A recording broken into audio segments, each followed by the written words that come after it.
যদি একটা পিসি আর একটা যদি ল্যাপটপ থাকে আর যদি আপনি কন্ট্রোল করতে চান মাত্র ল্যাপটপ বা হচ্ছে পিসির কিবোর্ড মাউস দিয়ে একটি কিবোর্ড মাউস দিয়ে দুইটা কানেক্ট করতে, তো সেটি কিভাবে করবেন তো দেখিয়ে দিচ্ছি। প্রথমে আমাদেরকে ভিজিট করতে হবে এই ওয়েবসাইটে, ডাউনলোড মাউস এটা লেখার পরে জাস্ট আপনারা ক্লিক করবেন প্রথম ওয়েবসাইটে। ক্লিক করার পর আপনাকে দুই জায়গাতেই আপনাকে এখানে প্রথম ওয়েবসাইটে ভিজিট করতে হবে। তারপরে জাস্ট আপনাকে এই অ্যাপসটা ডাউনলোডে ক্লিক করতে হবে, আর এখানেও আপনাকে ডাউনলোডে ক্লিক করতে হবে। তবে ডাউনলোডে ক্লিক করছি, তো আমার দুই জায়গায় ডাউনলোড করা আছে, মাত্র এক জায়গায়। তারপর সিম্পলি আমরা সবকিছু মিনিমাইজ করে, তো আমাদের এই হচ্ছে অ্যাপসটা, এটাকে আমরা ডাবল ক্লিক করে ওপেন করব। এখানে ওপেন করছি, তো আমি ল্যাপটপে এই অ্যাপসটা ওপেন করব। এখানে আমার অন দেওয়া আছে, এসে ক্লিক করব, শেষ, আমার ওপেন হয়ে গেছে।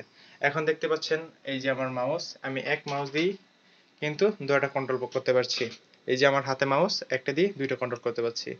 যে দেখাই এইদিকে দেখুন, আমি যেমন ইউটিউব চালাতে পারছি, এখানেও সিম্পলি আমি ফেসবুক চালাতে পারছি। এক মাউস দিয়েই কিন্তু দুটো কন্ট্রোল করা যাচ্ছে। এখানেও আমি স্লাইড করতে পারছি, এখানেও আমি চালাতে পারছি দুটোটাই খুব ইজিলি।